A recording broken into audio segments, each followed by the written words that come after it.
berjuang pagbaha. Inflation holds steady in October. Assalamualaikum warahmatullahi wabarakatuh. Halo semuanya, perkenalkan nama saya Imelia dari Program Studi Pendidikan Ekonomi Angkatan 2024 kelas Indralaya dengan NIM 0603 1182 42 90 10. Di video kali ini saya akan membahas mengenai inflasi. Teman-teman, pernah nggak sih kalian ngerasa harga beras makin hari makin naik terus? Padahal beras ini adalah makanan pokok kita sehari-hari. Bahkan hampir semua orang di Indonesia pasti mengkonsumsinya. Nah, ternyata kenaikan harga beras ini bukan cuma berdampak ke pengeluaran rumah tangga, tapi juga bisa mempengaruhi kondisi ekonomi negara, khususnya inflasi. Di video kali ini saya akan membahas studi kasus nyata tentang kenaikan harga beras yang memicu inflasi di Indonesia. Sebelum masuk ke studi kasus, kita pahami dulu apa itu inflasi. Inflasi adalah kondisi di mana harga barang dan jasa secara umum mengalami kenaikan dalam jangka waktu tertentu. Inflasi ini penting banget loh, karena berkaitan langsung dengan daya beli masyarakat. Kalau harga barang naik terus, tapi pendapatan tetap, maka masyarakat akan merasa lebih berat dalam memenuhi kebutuhan sehari-hari, bukan? Dalam ekonomi makro, inflasi biasanya disebabkan oleh beberapa faktor, seperti meningkatnya permintaan, kenaikan biaya produksi, atau gangguan distribusi. Harga kebutuhan pokok terus merangkak naik, menyulitkan warga di tengah kondisi ekonomi yang sulit. Di pasar tradisional Badak Pandeglang, harga beras melambung tinggi pada Kamis. Harga beras medium yang sebelumnya dijual Rp11.000 per kilogram, kini melonjak menjadi Rp13.000 per kilogram. Sementara beras premium yang biasanya dibanderol Rp12.500, sekarang dijual dengan harga Rp14.000 menduga kenaikan harga beras ini dipicu karena naiknya harga gabah di tingkat petani, serta karena naiknya biaya transportasi pasca demo truk odol beberapa waktu yang lalu. 14. Nah, biasanya berapa, Bu? Biasanya 12. 12, sekarang dijual 14 itu punya 13.000 Mas. Nah, terus Kalau yang menengah? Hah? Yang menengah? Yang menengah yuk itu. Nah, berdasarkan video studi kasus yang tadi sudah saya tampilkan, sekarang kita masuk ke studi kasusnya. Berdasarkan data dari video tadi dari Badan Pusat Statistik, pada Juli 2025, Indonesia mengalami inflasi sebesar 0,30% secara bulanan. Salah satu penyumbang terbesar inflasi tersebut adalah kenaikan harga beras sebesar 2,7% secara bulan ke bulan. Kalau kita analisis ini menunjukkan bahwa beras memiliki peran yang sangat besar dalam pola konsumsi masyarakat di Indonesia, bukan? Karena beras adalah kebutuhan pokok, maka ketika harganya naik, dampaknya langsung terasa oleh hampir seluruh masyarakat. Bahkan kenaikan yang terlihat kecil seperti 2,7% ini ternyata bisa memberikan kontribusi yang cukup besar terhadap inflasi nasional. Ini membuktikan bahwa sektor pangan, khususnya beras, sangat berpengaruh terhadap stabilitas ekonomi Indonesia.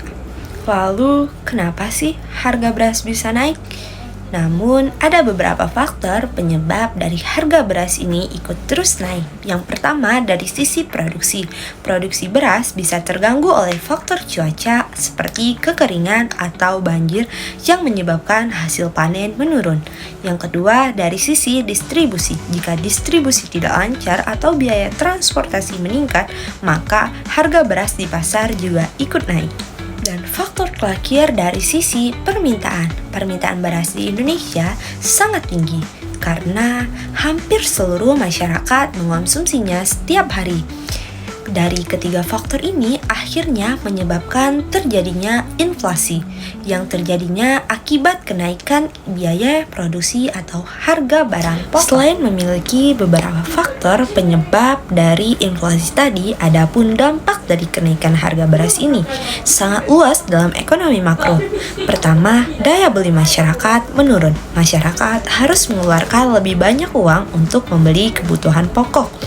Kedua, inflasi nasional tentu meningkat karena beras memiliki bobot besar dalam perhitungan inflasi. Kenaikannya langsung mendorong inflasi naik. Ketiga, ketimpangan ekonomi semakin terlihat. Kelompok masyarakat berpenghasilan rendah akan lebih berdampak dibandingkan kepada kelompok berpenghasilan tinggi. Keempat, bisa mengganggu stabilitas ekonomi. Jadi, jika inflasi tidak terkendali, maka bisa berdampak pada pertumbuhan ekonomi secara keseluruhan.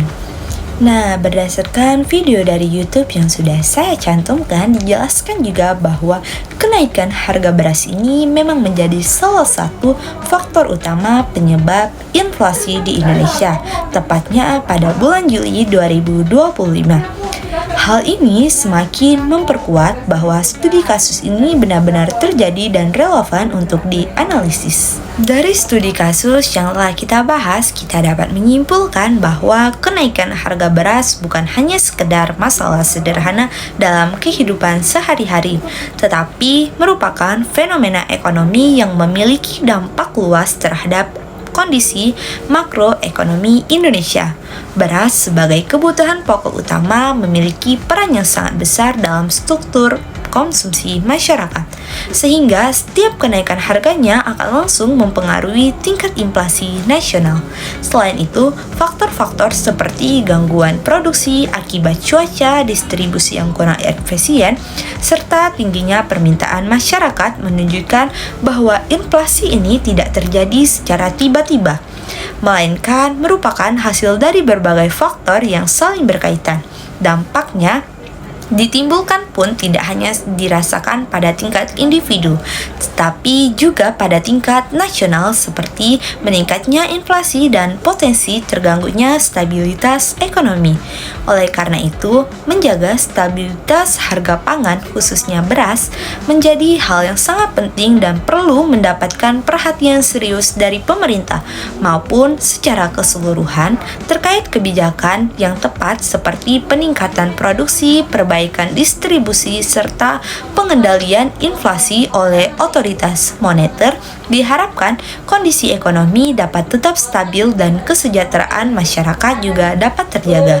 Dengan demikian, studi kasus ini memberikan pemahaman bahwa inflasi bukan hanya sekedar teori dalam ekonomi makro, tetapi merupakan kenyataan dekat dengan kehidupan kita sehari-hari. Sekian pembahasan dari saya, semoga bermanfaat, menambahkan wawasan, dan semoga berguna untuk kita semua. Terima kasih.